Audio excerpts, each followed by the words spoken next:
क्यों गिरे चने के दाम? क्यों भटक रहे किसान? प्रधानमंत्री अन्नदाता आय संरक्षण अभियान से नहीं मिल रहा संरक्षण।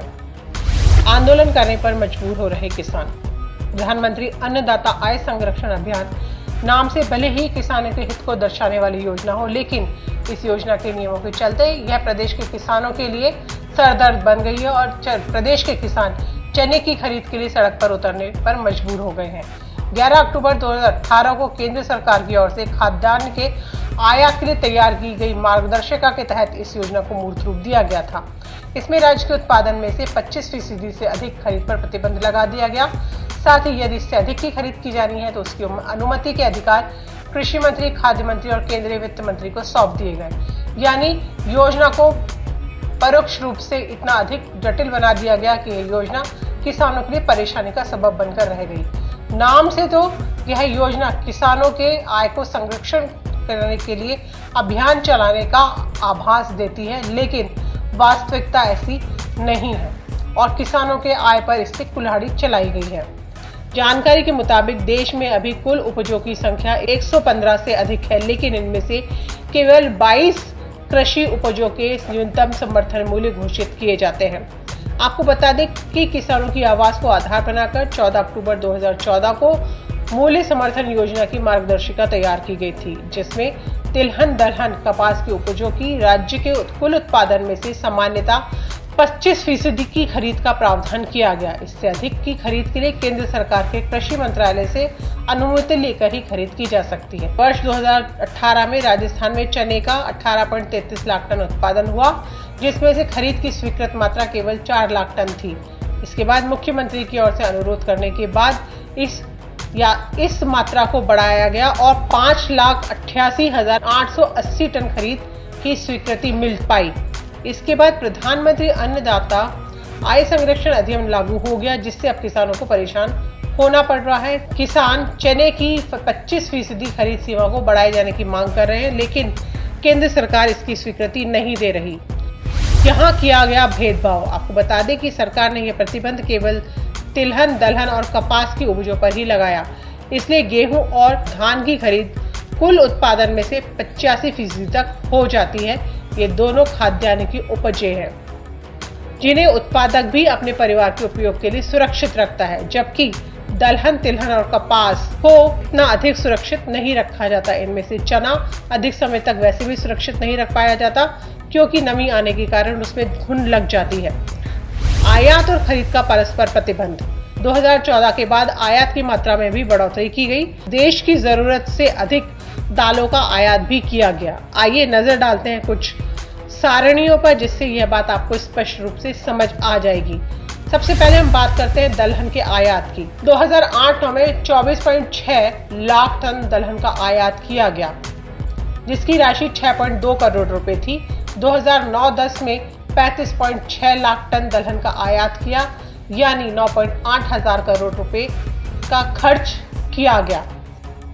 2010-11 में 27 लाख टन दलहन का आयात हुआ, इसकी राशि 7.1 हजार करोड़ रुपए थी। 2011-12 में 33.6 लाख टन दलहन आयात की गई, यानी 8.9 हजार करोड़ रुपए की दलहन खरीदी गई। 2012-13 में 38.3 लाख टन दलहन आयात की गई, यानी 12.4 हजार करोड़ रुपए खर्च किए गए। 2013-14 में 35.3 लाख टन दलहन खरीदी गई, यानी 12.4 हजार करोड़ रुपए खर्च किए गए। 14-15 में 45.7 लाख टन दलहन की खरीद की गई, यानी 17 हजार करोड़ रुपए इस पर खर्च किए गए। 2015-16 में 58.2 लाख टन दलहन खरीदी गई, यानी 25.6 हजार करोड़ रुपए खर्च हुए। 2016-17 में 56.3 लाख टन दलहन खरीदी गई, यानी 18.8 हजार करोड़ रुपए खर्च किए गए। 2018-19 में 25.7 लाख टन दलहन खरीदी गई, यानी 8.2 हजार करोड़ रुपए इस पर खर्च किए गए। इसी प्रकार अगर हम नजर डालते हैं चना और पीली मटर के आयात पर, तो हमें पता चलता है कि 2008-9 में 2 लाख टन चने का आयात किया गया, जबकि पीली मटर का आयात 12.2 लाख टन हुआ। इसी प्रकार 2009-10 में 3.4 लाख चना और 16.6 लाख टन पीली मटर आयात की गई। 2010-11 में चने की मात्रा 1 लाख टन जबकि पीली मटर की मात्रा 15 लाख टन रही। 2011-12 में 2.1 लाख टन चना आयात किया गया जबकि पीली मटर 20.4 लाख टन आयात हुई। 2012-13 में 7 लाख टन चना आयात किया गया जबकि पीली मटर 13.7 लाख टन आयात की गई। 2014-15 में 2.8 लाख टन चना आयात किया गया जबकि 13.3 लाख टन पीली मटर आयात की गई। 2015-16 में 10 लाख टन चना आयात किया गया जबकि पीली मटर 22.5 लाख टन आयात की गई। 2016-17 में 10.8 लाख टन चना आयात किया गया जबकि पीली मटर 31.7 लाख टन आयात की गई। इसी प्रकार 2017 में 9.8 लाख टन चना आयात किया गया जबकि पीली मटर 28.8 लाख टन आयात की गई थी। 2018-19 में 1.9 लाख टन चना आयात किया गया जबकि 8.5 लाख टन पीली मटर आयात की गई, यानी कुल योग इसका होता है 55.3 लाख टन चना और 202.2 लाख टन पीली मटर आयात की गई है। अब हम नजर डालते हैं उत्पादन और आयात पर। वर्ष 2013-14 में देश में उत्पादन हुआ था 19.25 लाख टन, आयात नहीं किया गया। 2014-15 में 17.3 लाख टन उत्पादन हुआ जबकि आयात किया गया 3.17 लाख टन।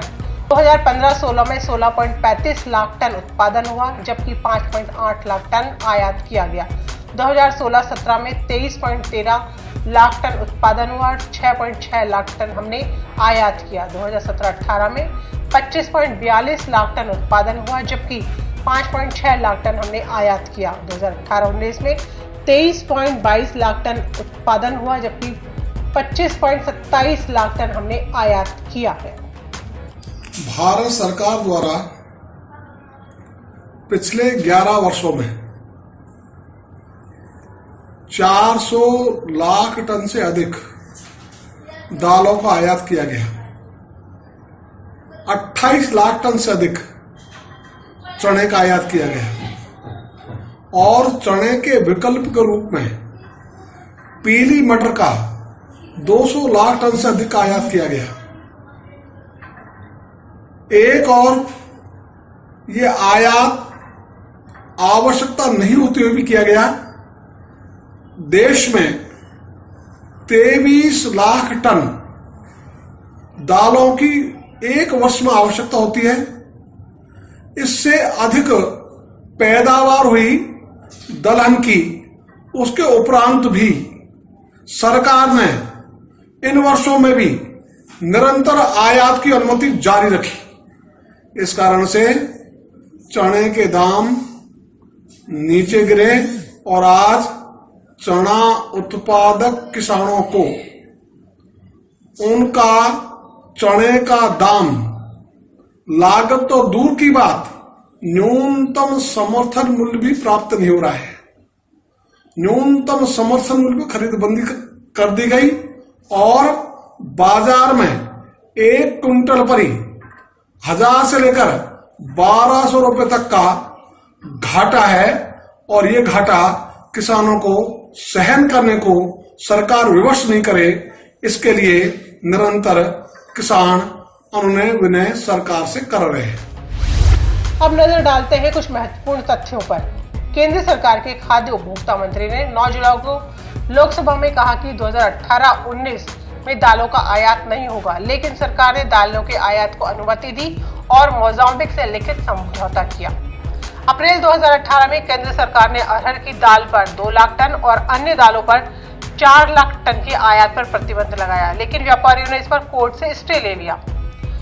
केंद्र सरकार ने फिर 2 लाख टन तुअर, 1.5 लाख टन मूंग, उड़द और पीली दाल के आयात पर प्रतिबंध लगाया, लेकिन तब तक व्यापारियों ने इसका भंडारण कर लिया था। फिर देश में दलहन उत्पादन वर्ष 2013-14 में 19.5 लाख टन, 14-15 में 17.3 लाख टन हुआ। 2015-16 में उत्पादन कम हुआ। 2016-17 में 23.13 लाख टन, 17-18 में 25.42 लाख टन और 18-19 में 23.22 लाख टन दलहन का उत्पादन हुआ। इसे इस तरह से समझा जा सकता है कि 4 सितंबर 2016 को 1,76,000 टन दालों का आयात अनुबंध 104 रुपये प्रति किलो की दर से हुआ, जिसमें से 36,000 टन दाल बंदरगाह पहुंची और केंद्र सरकार ने उन्हीं दालों में से अरहर 66 रुपए और उड़द 42 रुपए प्रति किलो की दर पर खरीदने का प्रस्ताव राज्यों को दे दिया। उनमें से देश के 5 राज्यों ने ही 7,000 टन दाल प्राप्त की।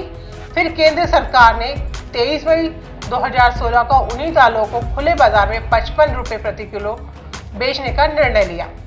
बिचौलियों की मौज। दालों के थोक और खुदरा मूल्यों में वर्ष 2011-12, 12-13, 13-14 में अंतर क्रमशः 13 रुपए, 14 रुपए और 18 रुपए प्रति किलो रहा, जबकि वर्ष 2014-15 और 15-16 में यह अंतर क्रमशः 38 रुपए और 57 रुपए किलो पहुंच गया। यानी 2011-12, 12-13, 13-14 में 5 किलो का अंतर, और जबकि 14-15 और 15-16 में यह अंतर 20 किलो पहुंच गया था।